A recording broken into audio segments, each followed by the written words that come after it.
வெறும் சாதாரண journal entry தெரிஞ்சாவே கண்டிப்பா உங்களுக்கு ஒரு 5 மார்க் கிடைக்கும். விண்ணப்பத்துக்கு 2 என்ட்ரி சாதாரணமா 4 என்ட்ரி வரும். அது இப்போ கோர்ஸ் ஃபீச்சர் பண்ணும்போது ஓவர் சப்ஸ்கிரிப்ஷன் மிக சண்டா வரும்போது அது செப்பரேட் 2 என்ட்ரி வரும். சாதாரணமா 2 என்ட்ரி ஞாபகம் வச்சுக்கோங்க. விண்ணப்பம் வாங்கும்போது நமக்கு என்ன வருது? பணம் வருதா? புரியுதா? அப்ப என்ன என்ட்ரி போடணும் நம்ம?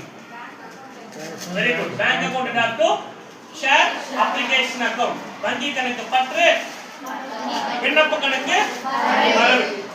எத்தனை விண்ணப்பங்கள் பெற்றிருக்குமோ அந்த எண்ணிக்கை இன்டு அதோட காசு மல்டிப்ளை பண்ணி அது போடணும். புரியுதுங்களா? ஒதுக்கீடு சீட் எவ்வளவு வேணா இருக்கலாம். ஆனா எத்தனை ஃபர்ஸ்ட் என்ட்ரி மட்டும் நம்ம பண்ணணும் இல்லையா? Number 1 so application account dot to share capital account. Share application account டாட் to share capital.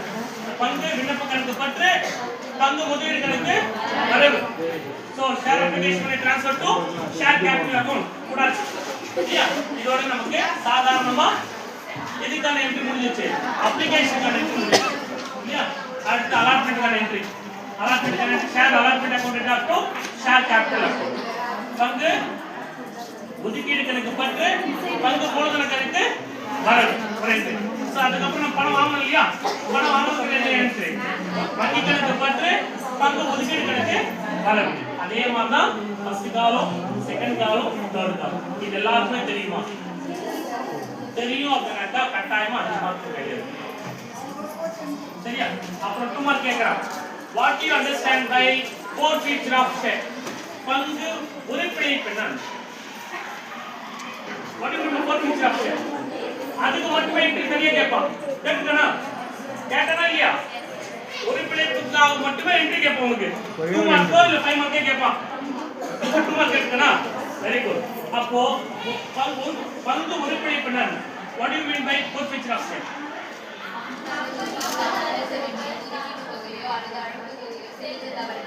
Very good. கடைசி மிஷன்லே absolutely correct. பக்காவா சொல்லிருக்கு. புரியுதுங்களா? So forfeiture of share means at the time of allotment or any one of the call. At the time of allotment or any one of the call, the shareholder failed to make payment. The shareholder failed to make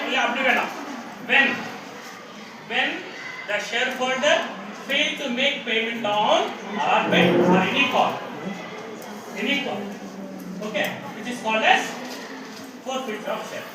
So the our பங்குகள் வாங்கிட்டு பங்குதாரர் என்ன பண்றாங்க?